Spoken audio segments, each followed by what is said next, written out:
আসসালামু আলাইকুম রহমতুল্লাহি ওবরকাতুহু। সম্মানিত দর্শক, দ্বিতীয় বিপ্লবের কথা মারাত্মকভাবে আলোচিত হচ্ছে। যারা এই সময়টিতে বিপ্লবের মাস্টার মাইন্ড, গণ অভ্যুত্থানের মাস্টার মাইন্ড রূপে এই সমাজে বিচরণ করছেন, বুদ্ধিজীবী, তাদের এত বুদ্ধির যন্ত্রণায় অনেকের দাঁত পড়ে গেছে, অনেকের চুল পেকে একদম সাদা গুডুগুডু হয়ে গেছে, এবং তারা সারাদিন এত চিন্তা করেন, চিন্তার যন্ত্রণায় তাদের কপালের বেশিরভাগ চুল নেই। এবং অনেকের দেশ জাতির প্রতি তাদের যে প্রেম, ভালোবাসা, উদ্বেগ এবং উৎকণ্ঠা, এর কারণে সারাক্ষণ তাদের মেজাজ গরম থাকে, ভীষণ রকম মেজাজ গরম থাকে। এবং সেই মেজাজ গরমের কারণে তাদের যে ফার্টাইলিটি রেট, সেটা 0 হয়ে গেছে। সন্তান উৎপন্ন করার পুরুষের যে সহজাত ক্ষমতা, সেই ক্ষমতা তাদের নেই। তাদের হয়তো বীর্য আছে, কিন্তু বীর্যের মধ্যে শুক্রাণু সেভাবে নেই। ফলে অনেকের ছেলে সন্তান নেই। তারা এই দেশ জাতির জন্য মূলত পরিশ্রম করে যাচ্ছেন। এইরকম অসংখ্য মানুষ। অনেকে এই যাকে বলা হয় বিভিন্নভাবে সেকুলার চিন্তা ভাবনা করেন। অনেকে ডানপন্থী, অনেকে বামপন্থী, অনেকে মাঝহাবি, অনেকে লামাঝহাবি, অনেকে সুন্নতি, অনেকে জামাতি। এরকম অসংখ্য লোক এই আগস্ট মাসের 5 তারিখের পর তারা সেই বিপ্লবের মাস্টার মাইন্ড হিসেবে এভাবে সামনে চলে এসেছেন। মনে হয় যেন তারা যুগের পর যুগ ধরে এই আন্দোলন তারা করেছেন। শেখ হাসিনাকে হটানোর জন্য তারা সে 2009 সন থেকে পরিশ্রম করছেন। এরকম অনেক লোক এখন আমরা সামনে দেখতে পাচ্ছি। এবং তারা যেভাবে দাড়ি ঝুলিয়ে, মুখ ঝুলিয়ে, মোষ ঝুলিয়ে, গাল ঝুলিয়ে, পাগড়ি দুলিয়ে যেভাবে কথাবার্তা বলছেন, তাদের কথাবার্তা শুনলে মনে হবে যে এই বাংলায় তারা ছাড়া আর কোনো গণক নেই, তারা ছাড়া অন্য কোনো জ্ঞানী নেই, গুণী নেই, পণ্ডিত নেই, পাণ্ডিত্য নেই, এবং এই বাংলাদেশে তারা ছাড়া অন্য কোনো বই পুস্তক নেই। তারা হলো জীবন্ত লাইব্রেরি। তো এইরকম একটি অবস্থাতে তারা যে সকল বিতর্ক আমাদের এই সমাজে গত 7 মাসে তৈরি করেছে, সেই বিতর্কের ফলে সামাজিক যে সংহতি, এটা নষ্ট হয়ে গেছে। যারা এই বিপ্লবের প্রাণপুরুষ ছাত্র, সেই ছাত্রদের জীবন হুমকির মুখে পড়ে গেছে।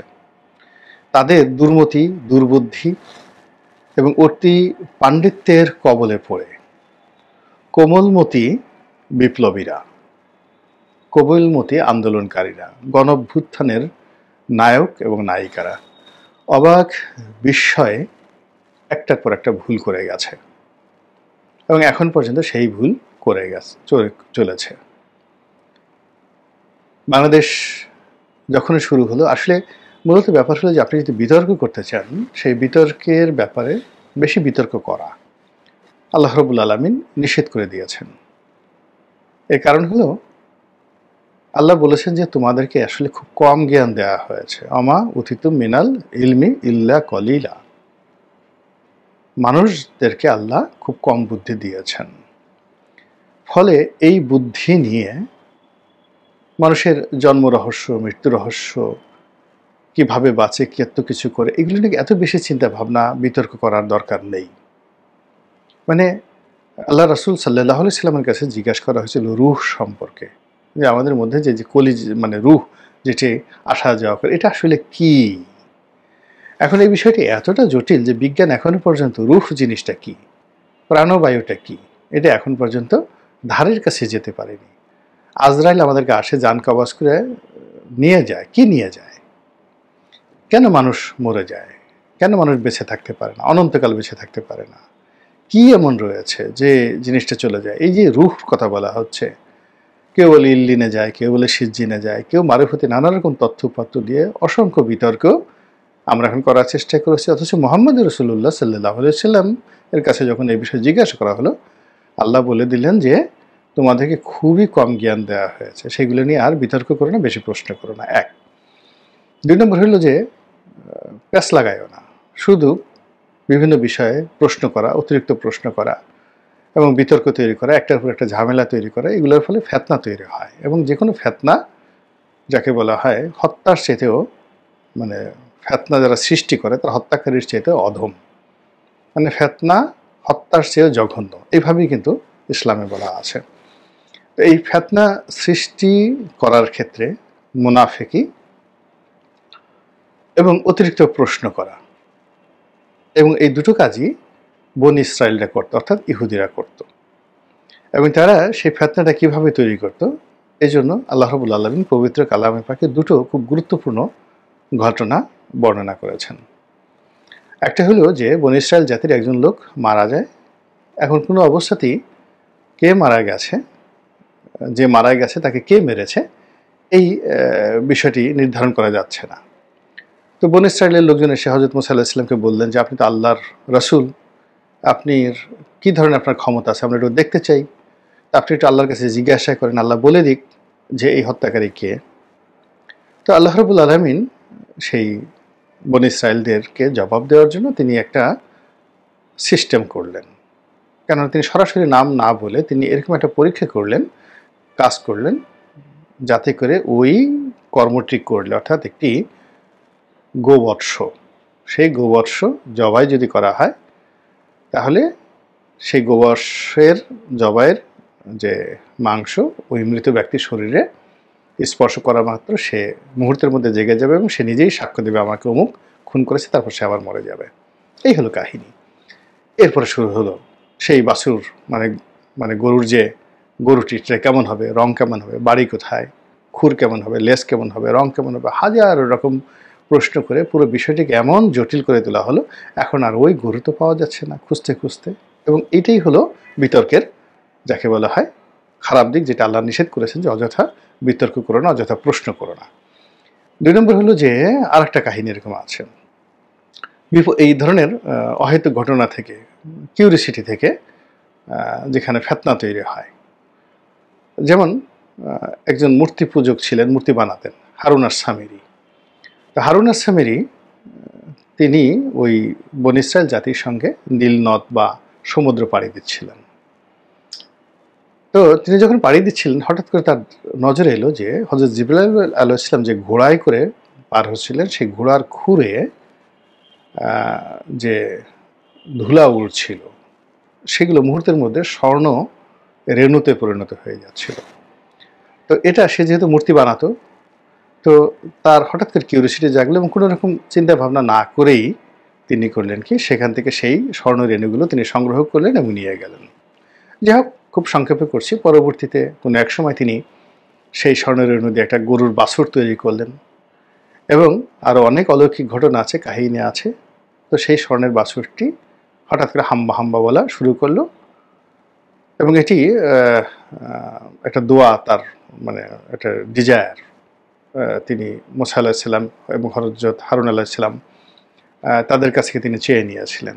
তো যাই হোক, যখন হাম্বা হাম্বা করলো ঠিক সেই সময়টাতেই হারুন আস-সামিরি বলে বসলেন যে মুসা তুর পর্বতে গেছে আল্লাহরকে আনার জন্য। আল্লাহ তো তুর পর্বতে নেই, আল্লাহ এখানে এই গরুর মধ্যে, এই গরু বাছুর মধ্যে।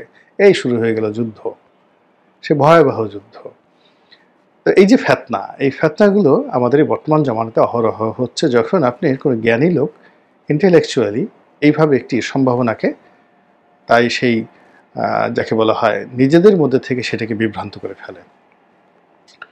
যেমন ধরুন আমি সমালোচনা করছি, কি সমালোচনা করছি একেবারে স্পষ্ট, আমার সঙ্গে সরকারের কারোর যোগাযোগ নেই, কেউ আমার কাছে একবার দুবার হয়তো অনেকে আসার চেষ্টা করেছেন, আমি বলছি না রে বাবা, আপনাদের সঙ্গে আমার হয় না, দেখা করারই দরকার নেই। অনেক মানুষ করতে যায়, কিন্তু দেখা গেল যে একজন লোক আমাকে বিশ্বাস করছেন, একজন লোক আমাকে বিশ্বাস করছেন, আমার কথা অনুসরণ করছেন। তো তাকে আমি এমন একটা তথ্য দিলাম বা এমন একটা কাজ করতে দিলাম, আমি জানি যে এই কাজটি করলে তার সর্বনাশ ঘটবে বা সে সেটা পারবে না, অথবা আমি অনেস্টলি তাকে বলছি কাজটা করার জন্য, কিন্তু আমি নিজে সেই কাজটি করতে পারিনি। তা আমি আমার এই অবস্থান থেকে যেটি পারিনি সেটি আমার সন্তানের বয়সী, আমার নাতির বয়সী একটা লোক পারবে, এটা কী করে সম্ভব? তো সেই ঘটনাটাই এই গত 7-8 মাসে এত বেশি অহরহ ঘটেছে যে এই বিপ্লবীদেরকে যে যার মতো করে ব্যবহার করার চেষ্টা করেছে, করে তাদের মধ্যে বিভেদ তৈরি হয়েছে, বিপ্লবের বা গণঅভ্যুত্থানের যে বীজ নষ্ট হয়ে গেছে, মটো নষ্ট হয়ে গেছে, ভিউ নষ্ট হয়ে গেছে এবং পুরো জিনিসগুলো এলোমেলো হয়ে গেছে। এখন এটা কি বিপ্লব? এটা নাকি গণঅভ্যুত্থান?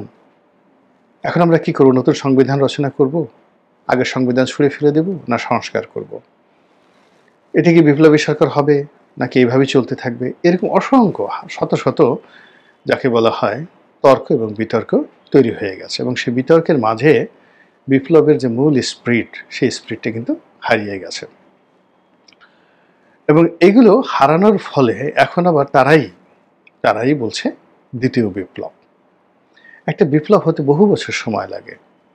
একটা গণঅভ্যুত্থান হতে তো সে 89 সনে যে গণঅভ্যুত্থানটা হয়েছে, তারপরে কতভাবে আমরা তো বিভিন্ন সময় সরকার দ্বারা সে 91 থেকে 2025-24 পর্যন্ত আমরা তো নির্যাতিত হয়েছি, কিন্তু গণঅভ্যুত্থান তো এরশাদের বিরুদ্ধে যেটা করেছিলাম সেই একই মানুষ আমাদের সমাজে আছে, আমাদের হয়নি। তো কাজে আমাদেরকে অপেক্ষা করতে হয়েছে অলমোস্ট 35 বছর। 89 থেকে যদি আপনি 24 ধরেন তো অলমোস্ট 35 বছর। তো সেই যে 35 বছর পরে একটা গণঅভ্যুত্থান হলো, বিপ্লব হলো, আবার এখন বলা হচ্ছে যে আমাদেরকে দ্বিতীয় বিপ্লব করতে হবে। দ্বিতীয় বিপ্লব তো মুরগির ডিম না যে আপনি টাস করে পেড়ে দিলেন, একেবারে সঙ্গে সঙ্গে পেড়ে দিলেন, অথবা এটা এমন কিছু না, ইটস নট এ ম্যাজিক। এটা 18 কোটি মানুষের মন এবং মস্তিষ্কে এই জিনিসটি তৈরি করতে হবে, হৃদয়ে তৈরি করতে হবে, তাদের শরীরকে উজ্জীবিত করতে হবে। এবং এরকম একটা বিপ্লব করতে কখনো কখনো 30, 35, 40, 50 বছর, 100 বছর লেগে যায়। তারপরও শত শত বছর পরেও কিন্তু একটা দেশে বিপ্লব হয় না। আমাদের মুক্তিযুদ্ধ হয়েছে, পৃথিবীর কয়টা দেশে মুক্তিযুদ্ধ হয়েছে? আপনি কি দেখুন ফিলিস্তিনির মানুষ কতদিন ধরে যুদ্ধ করছে একটা স্বাধীন ল্যান্ডের জন্য? তারা পারছে না। এরকম বহু জাতিগোষ্ঠী 200 বছর, 300 বছর, 400 বছর ধরে একটা বিপ্লব সংগঠনের জন্য চেষ্টা করে যাচ্ছে। এখন আমরা এত বড় একটা অর্জন করলাম এই জুলাই আগস্ট বিপ্লবের মাধ্যমে, গণঅভ্যুত্থানের মাধ্যমে, হোয়াট এভার মেবি। এখন সেটাকে আমরা নিজেরা সর্বনাশ করে দিয়ে এখন আবার দ্বিতীয় বিপ্লবের কথা বলছি। এটি রীতিমতো আত্মহত্যার মতো ঘটনা, প্রথম বিপ্লবের আত্মহত্যার মতো ঘটনা। এইগুলো বাদ দিয়ে আমরা যদি যে সফলতা অর্জন করেছি বিপ্লবের যতটুকু সর্বনাশ করেছি, সেই সর্বনাশটাকে বাদ দিয়ে এখন এটাকে যদি আমরা রিভাইভ করতে পারি, তাহলে আমাদের আসলে বাঁচা সম্ভব। অন্যথায় এই বিপ্লবের সঙ্গে যারা জড়িত কারোরই পিঠের চামড়া থাকবে না, ইনক্লুডিং মি। এর কারণ হলো মানুষ এত বোকা না। আমি 15 বছর যাবৎ যাদের বিরুদ্ধে কথাবার্তা বলেছি, এখন আমার 2-4টা কথাবার্তা হয়তো আপনার পক্ষে যাচ্ছে, আওয়ামী লীগের পক্ষে যাচ্ছে, বিএনপির পক্ষে যাচ্ছে, কিন্তু মানে এই দলগুলো, রাজনৈতিক দলগুলো, বড় বড় রাজনৈতিক দলগুলো, তারা সময় পেলে আমাদের মতো লোককে ব্যবহার করে, কিন্তু যখনই সুযোগ পায় তখন কিন্তু একটা ডলা দিয়ে দেয়, বিভিন্ন রকম ডলা দিয়ে দেয় যে তুমি আমাকে এই 5-6 বছর জ্বালাইছো। তো যার জন্য এই যে রাজনৈতিক দলগুলো, আপনি দেখুন প্রত্যেকটা রাজনৈতিক দলগুলোর মধ্যে কিভাবে প্রতিহিংসা তৈরি হয়েছে। সেই প্রতিহিংসার ফলে এই আওয়ামী লীগের লোকজন থেকে শুরু করে আমাদের এই সমাজের ব্যবসায়ী, সাংবাদিক, সাহিত্যিক, তাদেরকে যেভাবে এই সময়টাতে ডলা দেওয়া হচ্ছে, এই ডলা আমরা কি কখনো কল্পনা করতে পেরেছি? এরকম মব, এরকম ডলা আগামীতে যে হবে না, এবং সেটা যদি হয় কাদের বিরুদ্ধে হবে? কেউ বাদ যাবে না। আল্লাহ আমাদের সবাইকে হেদায়েত দান করুন। আসসালামু আলাইকুম ওয়া রাহমাতুল্লাহি ওয়া বারাকাতুহু।